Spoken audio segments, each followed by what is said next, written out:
We are live, friends. Welcome. I'm Alexandra. I'm founder of Life With Herpes. As always, I'm excited to be with you. And today is Wednesday, which means that it is our, I feel like sometimes this gets way too loud in people's ears, but anyways, I am going to do my anonymous questions. It is a fun way to do this. So the idea behind this is, hold please. The idea behind this is I answer lots of questions here on the live. And I love answering your questions because I know when I was diagnosed, I had so many questions, right? But what I really want to do is I really want to provide those deep questions that are uncomfortable. The questions that I cover in the support group, the questions that I cover on one-on-one calls, the questions that I cover when you guys reach out to me. So these are my Herpes Anonymous live questions. You can submit your question. It's $5, $5 foot long, okay? $5, and I will answer your question to the best of my ability. Now, these are anonymous. Some of you will use your real name. Some of you will not. You know who you are. What I do, so like, let's say you can't make it on Wednesdays. I will submit this to you, like I'll timestamp it so you can watch your response or my response to your question. So you don't have to be present to watch. If in the future you're like, oh my gosh, I have this really big question I want to ask Alexandra, definitely don't worry about having to be live every Wednesday or what if you miss it, things like that. Okay, I'm going to tap the screen to say thank you for those of you that have joined me. If you are new, if you're like, who is Alexandra? We're talking about herpes. What the heck are we doing? Let me introduce myself. My name is Alexandra. I'm founder of Life With Herpes. I was diagnosed with HSV-1 oral in 2003 and HSV-2 down there in 2011. So I have been diagnosed with HSV-1 for over 20 years and HSV-2 for over a decade. So I've been living with it for a long time. I dated with it. I got married with it. I'm a mommy. I have a little boy with it. So we as a family have been living with herpes as well. What else do I want to share? If you know somebody that needs to hear this information, please share it with them. I've been doing this publicly since 2017. I've been talking about this publicly since 2017 so that you don't have to feel the way I did in 2011 when I was in my late 20s and felt so alone. I know it can be extremely isolating any age. You know, I have people reach out, oh, it'd be so much easier if I was in my 20s and I'm in my 50s, and no one gets it in their 50s. And I have people in their 20s going, you don't understand the hookup culture. It's so hard to get it in your 20s. I wish I was older. Every demographic, every generation, every point in your life, it's never a good time to get herpes. And truly, it's the time you get it is when you're ready to wake up, when you're ready to say, I need to get my health in order. I need to get my nervous system in order. My gut health is not in order. I need to get my emotions in order. Maybe I am like giving away all my power. Maybe I'm around energy vampires. Maybe I'm not confident in who I am. And this is your opportunity to go, hey, let's do this. Let's figure it out. All right. So now that you guys are on, I was waiting a few minutes to get people on. This is the Herpes Anonymous. Every Wednesday, I'm going to go live at 9 a.m. Pacific time. And I will be answering your anonymous questions. So we've had a lot of great ones, and I really enjoy them. We've had a lot of great ones.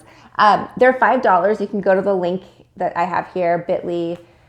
I should actually put it here. Hold please. Let me set up, I always forget. Okay, hold please, as I want this.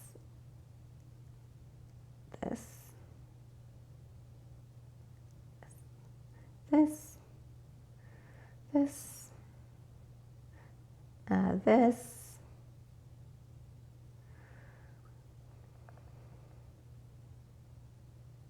Okay. I wanted to make sure that I had the products here to talk about. Just going to pin my favorite products because you guys will ask me questions about that in a second, and I want to be able to answer correctly. So let me just put the link. While I'm doing that, what's going on, friends? How is your Wednesday? Let me know in the comments. I can't talk and type at the same time.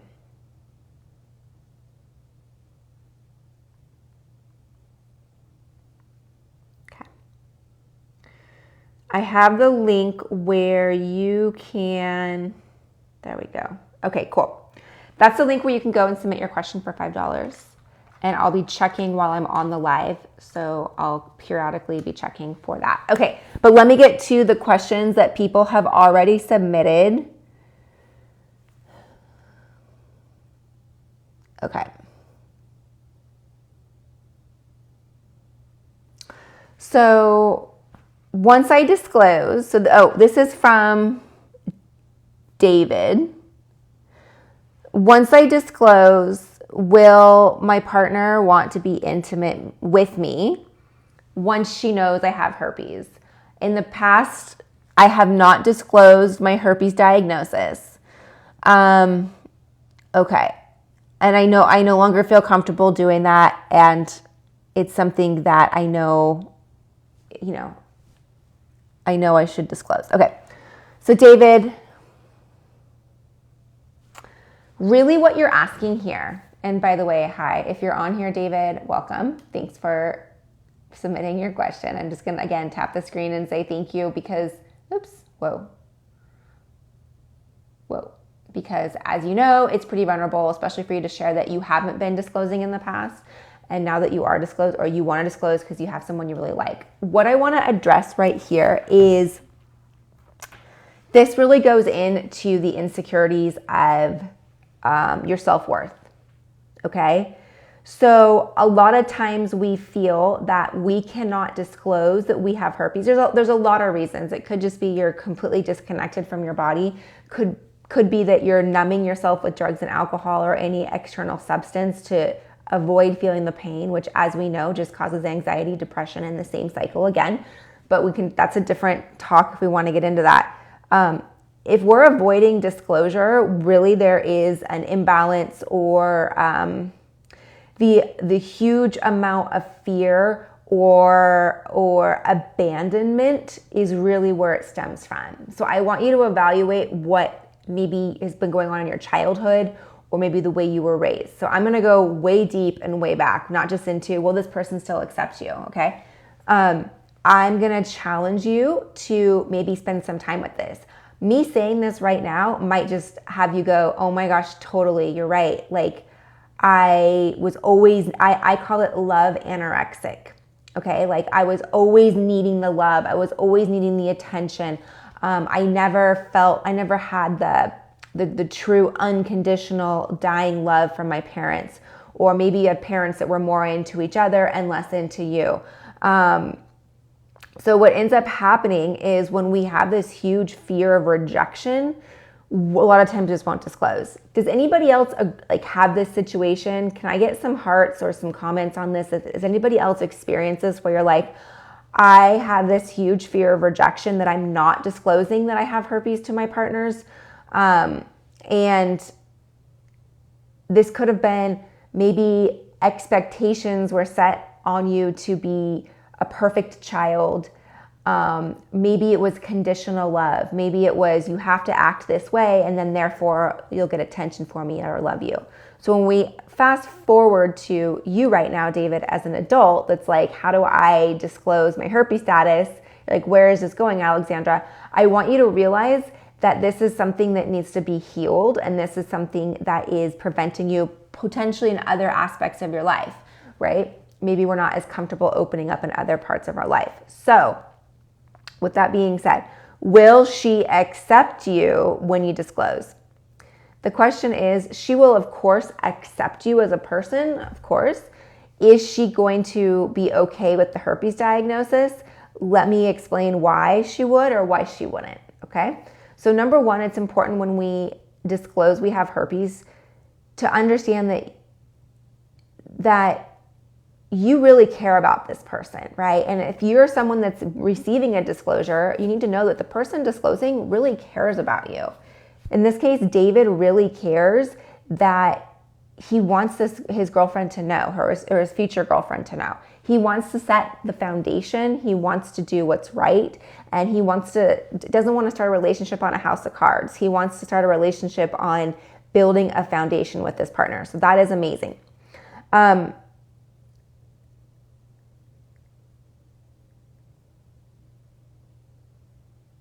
I also want to hone in, sorry, I have notes here. I also want to hone in is the question that you're asking me, David, might not be whether the partner's attraction or affection will remain unchanged or if it will diminish due to the perceived stigma of herpes. Okay, so really it's not you, it's the stigma. Okay, so back to what I'm talking about, guys. Rejection happens for 3 reasons. Number 1, the person is not emotionally mature to handle the conversation that we're just going to have. Number 2, the person has a deep-rooted belief about herpes. That's exactly what I was saying.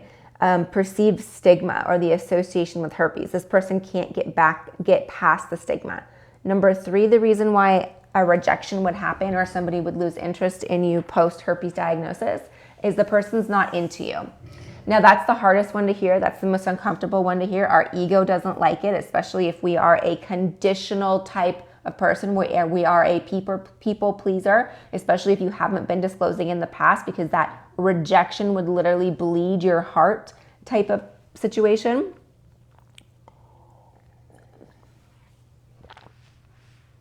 What we have to remember here is that person just isn't into you. That person isn't going to be there for the ups and downs, or that person isn't emotionally able to have a relationship with you. So regardless if that's the case, this is not somebody that we want to be in a relationship with.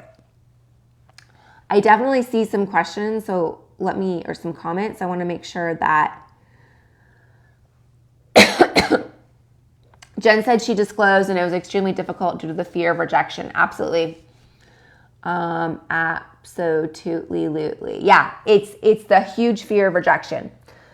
Here's my thing is when you've established a foundation with this person, when you've established a relationship with this person, when you've gone out, when you've had fun, this person isn't going to change his or her views of you just because you have herpes. My opinion is if you disclose up front, like someone was just DMing me in my group. She's like, this is what I'm going to send someone via text on how to disclose. And I was like, the text is beautiful, but if you don't know this person, like it's an easy rejection, right? Like, oh, you have herpes, next, right? So I think it's really important to spend time getting to know the person and deciding, excuse me, I have all these like burps, and deciding when you're ready to disclose. Am I making any sense, you guys? I feel like I'm like all over the place. I'm really tired today, so I feel like I'm like I'm making sense. Okay, thanks. And please like join in. I'd love to hear your responses to what David should do. Again, David his problem is basically, well, my partner still want to be intimate with me when she knows I have herpes. That is his main problem. Someone just said you had someone tell you in person that they, which I don't know if that's girl or boy, have herpes in person, and it's always good to talk about it in person. Yeah, I'm a big believer in having this conversation in person. And back to David's situation, I think really the issue, which I kind of talked on, is really more your insecurity with yourself, your insecurity of having herpes, your insecurity of, I don't even know what to do with this, less of her insecurities, right? If somebody rejects you for having herpes, like I said, not able to have the conversation, they have a deep-rooted belief that doesn't agree with yours, or the person's not into you. And when you look at those 3 things, that person isn't right for you. And it's more of our insecurities with it. So I think that's really where it boils down to. And I'm even going to give you some homework. So David, I know like a lot of times it's hard to do this on ourselves, or we may not want to spend the time to do it, but I would really evaluate, do you feel that you've been wounded so deeply that it's very difficult for you to accept love, and you're looking for love really anywhere and everywhere to get it. Almost, like I like to use the example, love anorexic. Did you feel that in your childhood you were conditionally loved? I only love you if you get straight A's. I only love you if you do these sports. I only love you if you go to this university. I only love you if you have this. A lot of times we can feel like our voice isn't being heard. A lot of times we can feel like we're not enough.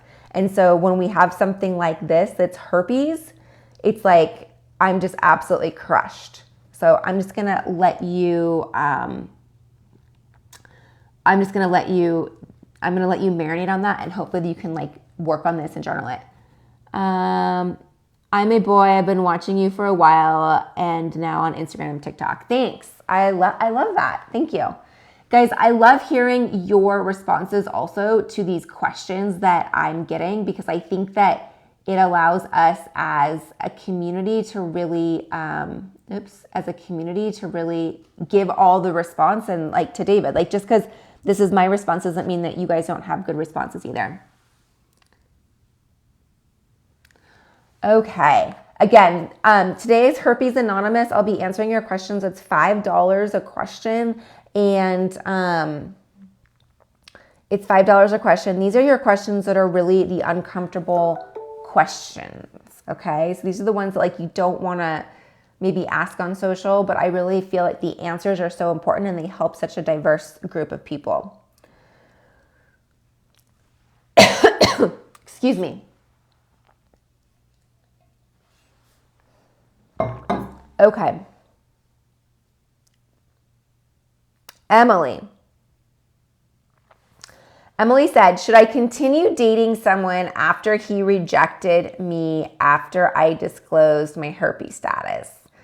It's a little complicated. We have a long-term relationship, on again, off again. He's somebody that I really love and want to spend, I think, the rest of my life with. Okay. So, Emily, what do you guys think? I want to hear your responses for Emily as well. Okay. Oh, here's my notes here. First of all, I'm so glad you disclosed. It sounds like maybe if it was on again, off again, maybe one of you or you had hooked up with somebody else, ended up with herpes. This is just going to be my honest response, like right out the bat, is if it's on again, off again, and somebody's rejecting you, and then like I would say, no, end it, nail in the coffin, move on.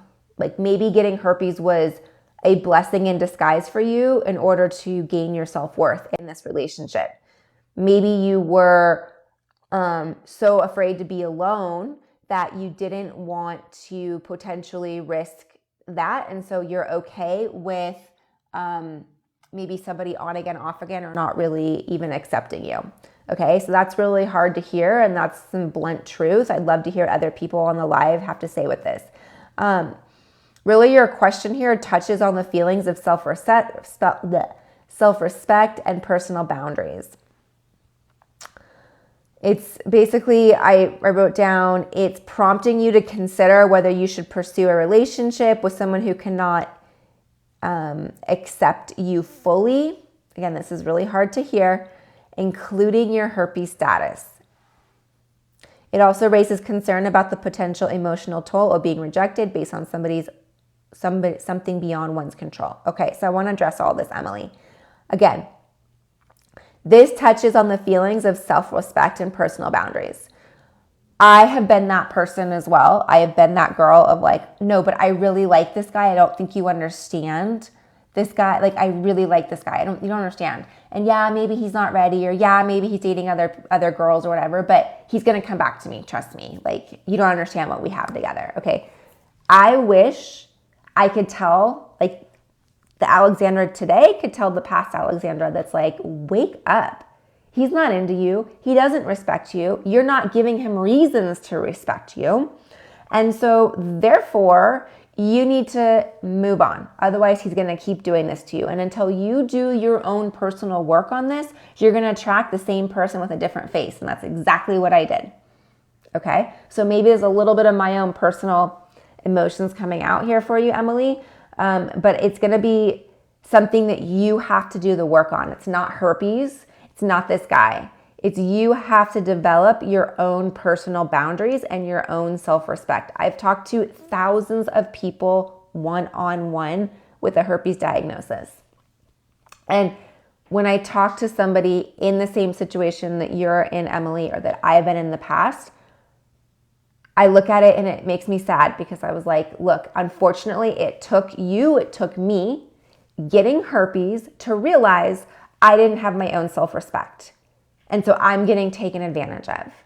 Anybody that's like 1 foot in, 1 foot out on me, 1 foot in, 1 foot out on you, 1 foot in, 1 foot out on a relationship is not somebody you want to be with. You want to be with somebody that goes, hell yes, I love you. I will do anything to be with you. You are my girl, right? You are my sun. You are my moon. You are everything to me, right? You have herpes? Okay. Is it the best thing? Nobody really loves it. But is it the best thing? No.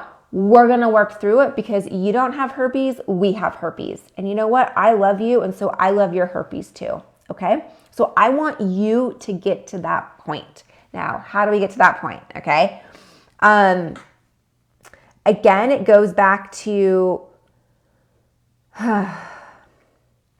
self-respect.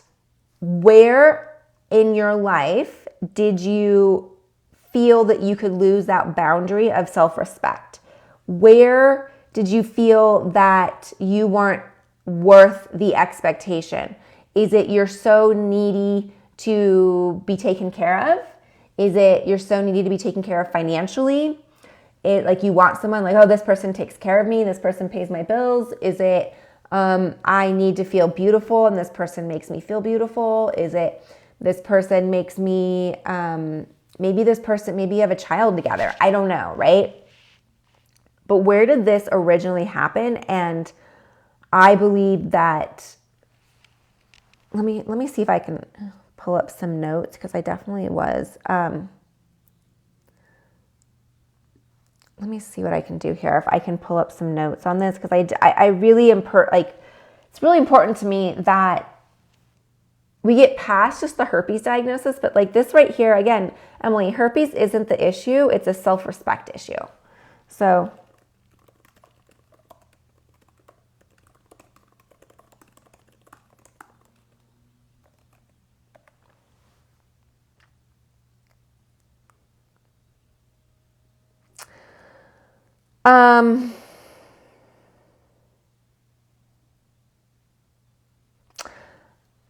couple things, Emily. This has a lot to do with your rejection. Have you been rejected a lot in the past? Okay.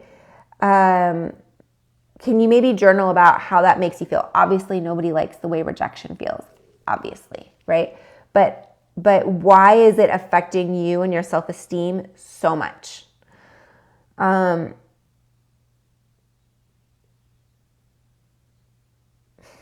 I want you to think back into the past. Have you been rejected in other ways? Not herpes, but were there other ways you were rejected?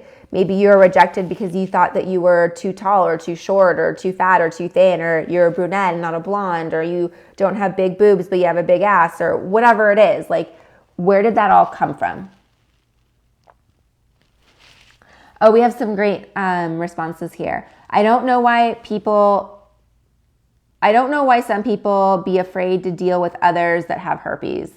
They still need love. Absolutely. Totally agree. Absolutely. Herpes is really nothing more than a skin condition. It's just skin to skin. Thanks so much. I was so worried. Okay, that's about birth. Okay, yeah. So Emily, I would talk about having an open dialogue.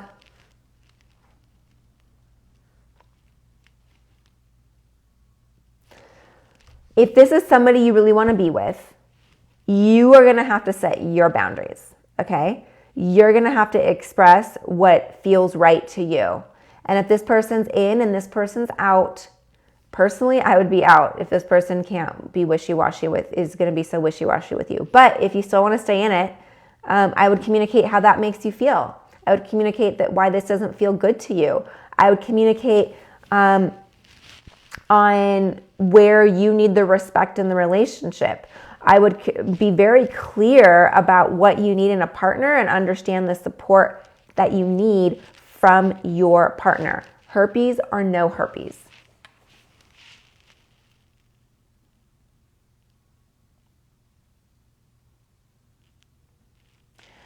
Someone said, I think sometimes people don't understand it and really know about it. It's just the stigma around it. Yep, it's the stigma that gets us all caught up. Okay.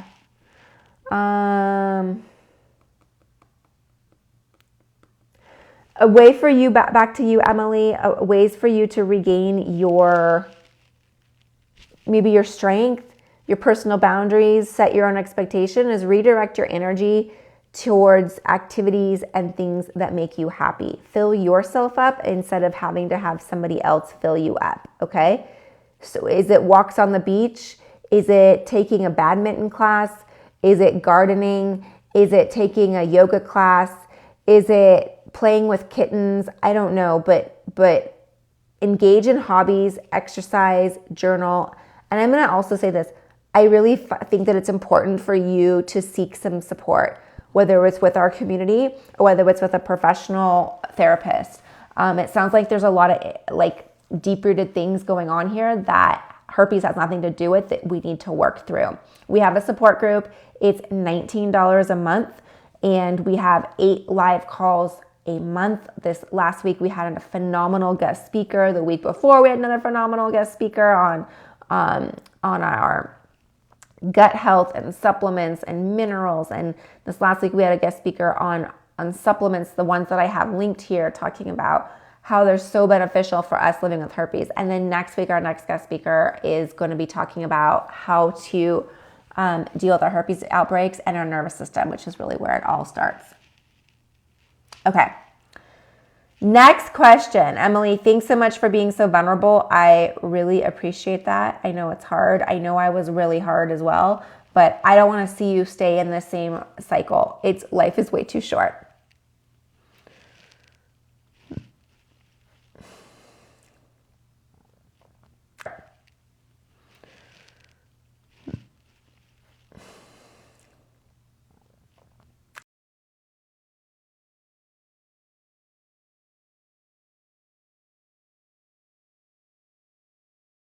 Wants to know,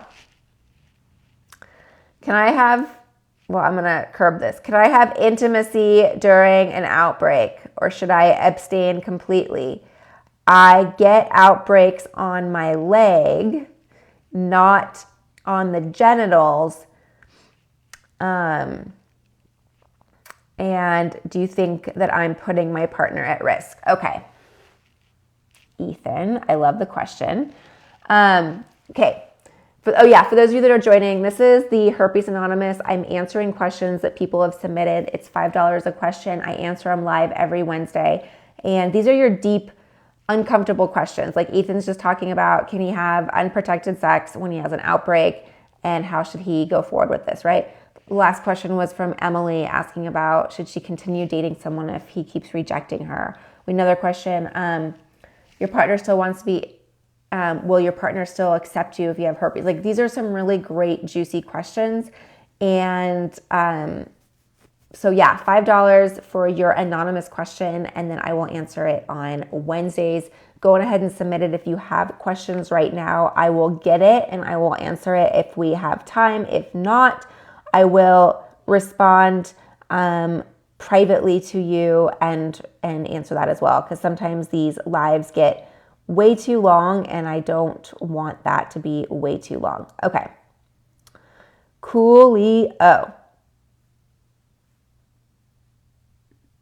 Okay. So back to Ethan wanting to have sex during a herpes outbreak. Okay, here's the thing. My non-medical, I'm not a doctor, I'm not, my answer is going to be no, right? Like, no. Don't be doing that, okay? Like, let's protect our partners. Let's not be intimate when we have outbreaks, right? Obviously, that's going to be the right answer. And no, I don't speak French. I wish I did. It's so beautiful. That's going to be the right answer. Okay. So, but here I'm going to put a little asterisk because you told me you have herpes on your leg or thigh or wherever it was. Can you have sex? Can you be intimate with a herpes outbreak? Yeah, you can. Asterisk. People with oral outbreaks can have, intimacy down there, not use their mouth and still protect their partner, right? Because only their mouth is contagious, not the other parts of their body. So I'm going to be very, what's the word I'm looking for? I would say proceed with caution. Number one, you need to talk to your partner. What does your partner know? How does your partner feel? Does your partner know you have this? Is your partner aware of this? Where exactly is it? You said it's on your thigh. Is this going to be coming into contact during intimacy, or is this an area that's not going to be coming into contact during intimacy? I can speak for myself personally, okay? So I get them on my tailbone. And my husband does not have herpes. I also want to mention husband, right? He is my lifelong partner. He does not want to get herpes. He's going to try and avoid it the best that he can. But at the same time, sometimes there's times when we want to be intimate and I have an outbreak on my tailbone. Are there ways for us to work around it and get creative and still feel like we're intimate? Absolutely. Okay? So what I'm going to tell you, Ethan, don't ignore it. Don't be like, oh, it's not down there. It's over here on my thigh. It's totally fine. No, you can still accidentally transmit it. Your partner can come in contact with your thigh and all these. So yeah, your partner can still get it. If you are going to, again, remember, it's skin to skin, right? Your partner has to come in contact with that skin area. So if your partner doesn't come in contact with that skin area, then you should be good to go. Now, any doctor is going to tell you, no, don't do it. I'm not a doctor, so please, you go do your own research on that and see what you and your partner feel the most comfortable with. If your partner's like, yeah, hey, it's nowhere near where we're going to be touching, and your partner's like, I'm totally cool with it, then you guys have decided mutually to enter into this, knowing there's a slightly higher risk. If your partner's like, thanks for telling me, I'd rather wait until it's cleared up, awesome, right? Just do it play by play, outbreak by outbreak, and see what you guys mostly can communicate on, and see what you guys mostly feel comfortable with. Does that make sense? I really want to hear what other people on the live right now feel about this, because if you're not in contact with it and your partner knows, and it's in a committed relationship where the partner's like, yeah, I know about this, it's okay, let's get creative, then yeah, get creative, right? You're saying you agree. Yeah, absolutely. Cool. Someone just asked me if I have children. I am a mommy. I'm seeing lots of questions here today. I just want to make sure you all know these are the anonymous questions. So I'm doing my best to get through all the anonymous ones first before I get to your questions. These people have submitted their question to me in advance, and so there we are. I feel like I had some more questions come in.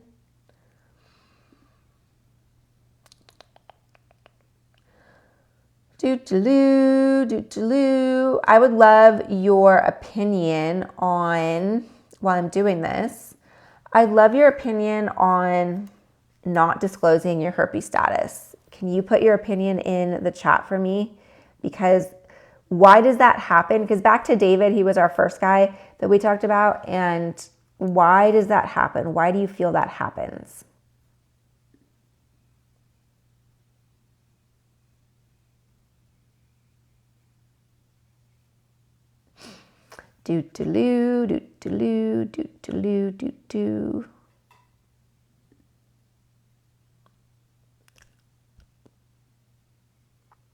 Just looking for my questions, guys.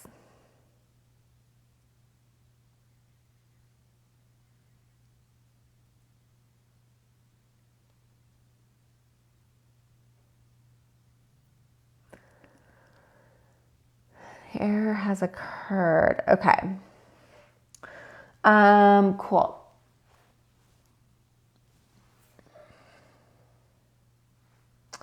Let me keep going. Let me go to the next question that we have. And I saw some people ask this in here, so hopefully this will help. This is from Olivia. How do I handle the stigma and the judgment from others when they find out I have herpes? I am absolutely devastated when... Wait, let me read that. Okay, so I'm not gonna read your whole thing, Olivia. It's basically saying that your friends found out you had herpes, you're devastated, you don't know what to do, and how do you handle the stigma and the judgment from your friends? Totally valid. That's one of the biggest things too, is how will people perceive me? How will I be perceived when people find out I have a herpes diagnosis? Because I'm embarrassed. Why do I have to change? Maybe I feel judged, like, oh, you're still out there dating? Well, does that person know?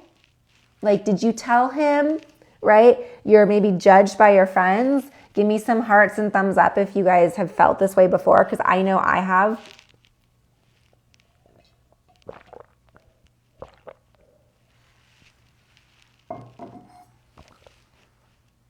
Okay, so back to you.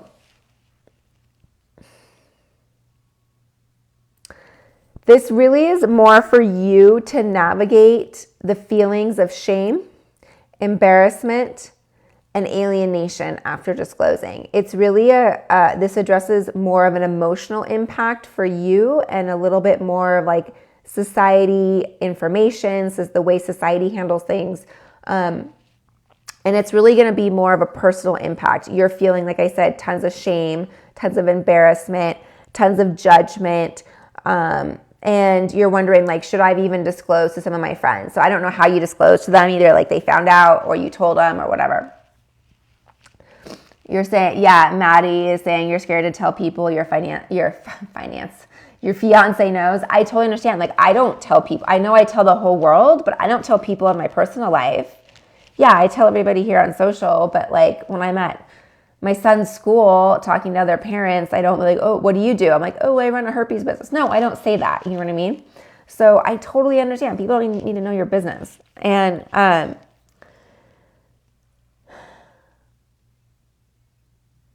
me see. I have more notes for you, Olivia.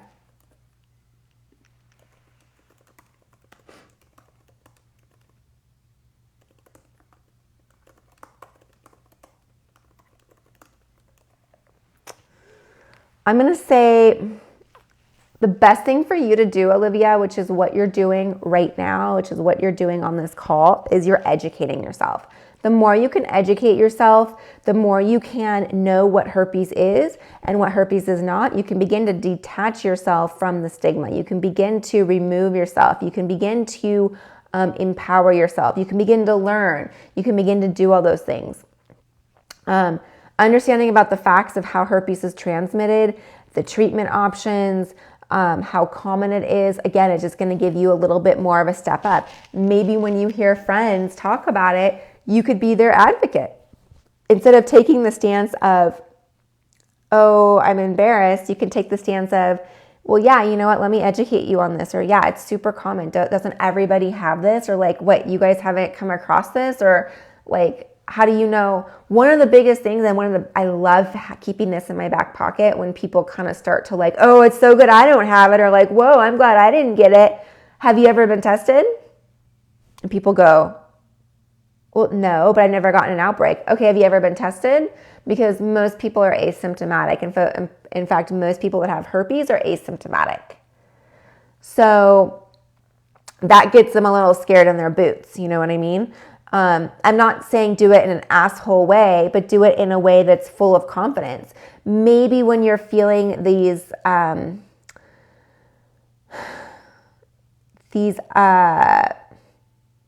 am I trying to say?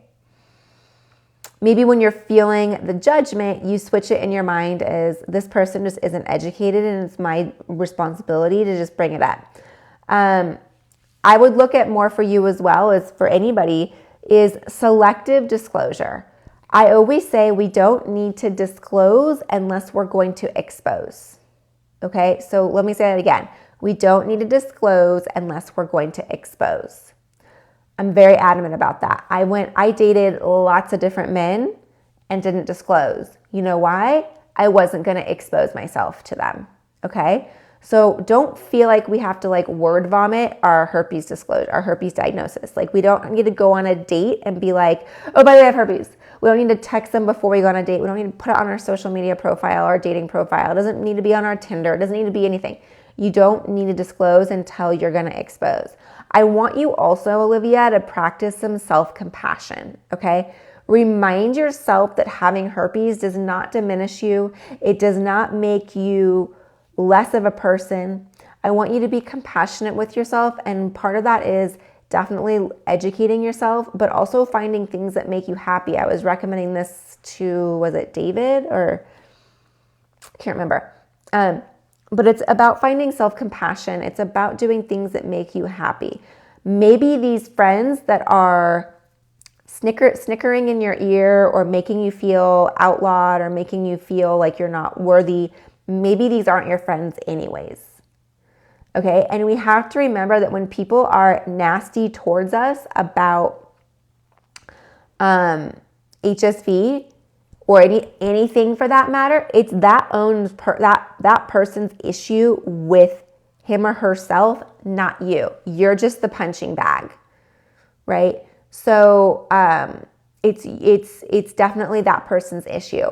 If you feel confident and if you feel comfortable, Olivia, tell that person, say, hey, you know what? I don't know if you realize this. Like I was telling Emily, set your boundaries. You need to set your boundaries. You could tell your friend, hey, you know, I don't know if you know, but like the way that you're treating me or the way that you're making fun of my diagnosis or the way that you're whatever, this is how it makes me feel. And because of that, we're going to have to set some boundaries. Because of that, whatever. And I think that that's going to be a hard conversation, but I think it's going to be a next step to empowering you so that when we do have our future disclosures to, because I don't know if you've disclosed to somebody in the past, but when we start having our future disclosures, you're going to start to have it with confidence and know like, I'm worth the shit. Like I am the shit, right? And if you're going to make fun of me or you're going to have one foot in, one foot out, I'm not going to waste my time on somebody that's going to be that way. I'm going to go do me. I'm going to go find me. I'm going to go be with somebody that wants to be with me. Now that wasn't your specific thing. It was more on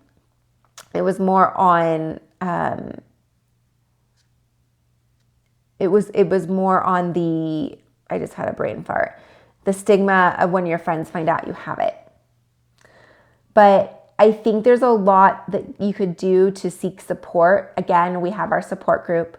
It is amazing. I say that full of love and full of like our herpes support group. I have it linked for you in the bio if you want to check it out. It is the best. It's beautiful. There's so many wonderful people in there that all understand what you're going through, what I've gone through, what I'm going through.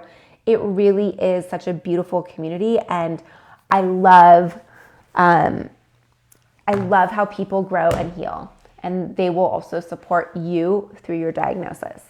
All right, guys, that is all the time I have for the questions. For those of you that your questions didn't get answered, I will be getting them to you personally, like a personal message, and it'll be emailed to you or whatever method you requested.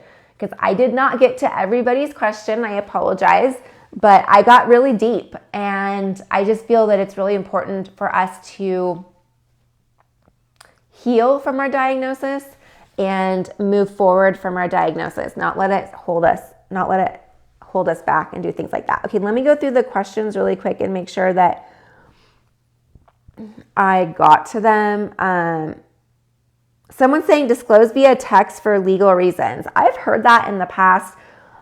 Maybe you just follow up with the text after, but I'm a huge proponent of in-person. Tish says it's 5 years since she's been diagnosed, still dreads the talk, but so far it's gone well with ex-partners. Oops. Can you catch herpes without a person having an outbreak? Yes, you can. It's called asymptomatic shedding or viral shedding. You're 16 weeks pregnant and you're scared it's going to transfer to your baby. Well, it's not going to transfer in utero, so your baby's perfectly safe in utero. I do have a lot, if you go to my blog, Life with Herpes, I do have a lot on pregnancy because I talk a lot about it, and I have an interview with my OBG and we talk about it, so I would definitely look at that.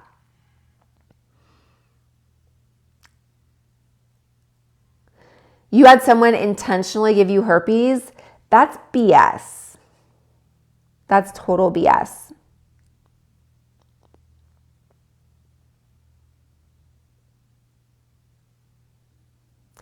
If you've never gotten an outbreak, will you ever get an outbreak? You may get an outbreak, but I would go with, hey, you're asymptomatic like the majority of the population, and that's awesome. There's a lot of jealous people. Charlotte, I talked a little bit about rejection with some of the other people on the call, but if you have more questions, we can definitely talk about it, or I can answer a direct question if you want next week.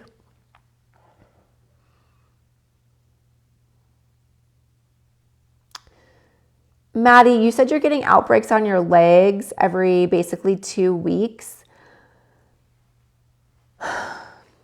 It sounds like to me, and I don't know without, evaluating, but it sounds like to me it could be a couple of things.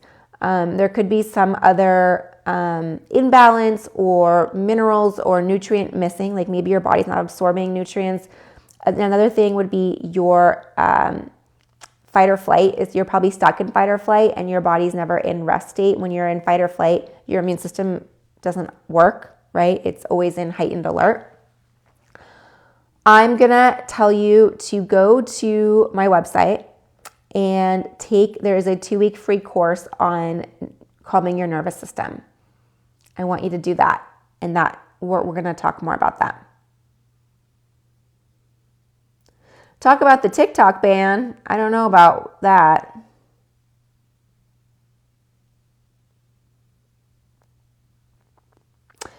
Oatly says, your girlfriend has it. There's no issues between us. Shouldn't even be a thing. So many people have it. I love it. Thank you. It's only stigmatized by pharma companies so they can sell the meds.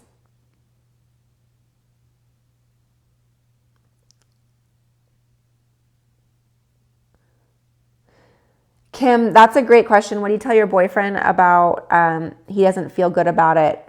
He's not sure. How do you talk? I'd love to answer that next week. If you want to submit a detailed question, it's $5, and we can go into a little bit more about your relationship and your boyfriend. That would be awesome. All right, friends. You really needed to hear me today. Thanks, Wanda. I'm glad. All right, I really appreciate you being live with me. I really appreciate you spending your Wednesday with me. Like I said, every Wednesday, 9 a.m. Pacific, that's 12 p.m. Eastern. I will be doing anonymous lives. As you hear, I get heated. I give my sheer advice that is maybe not what you want to hear, but I want to get deep and I want to heal. I don't want victims. I don't want people to stay in this like, ho-hum, it's me, I'm Eeyore and I have a rain cloud over me. That's enough, and it's bullshit. Yes, you have those days and that's okay. But if you're going to be stuck in that lifestyle forever, then I'm not the person for you, right? I'm not the channel. Life with Herpes isn't the spot for you. I want people to heal. I want people to look herpes head on and be like, I'm not scared of you. I have so much confidence now that I have this. Thank you. Thank you. That's what I want. That is my goal. And that's what we're doing over here at Life with Herpes. All right, guys, I will see you all soon. I appreciate you, and I'll talk to you soon. Bye.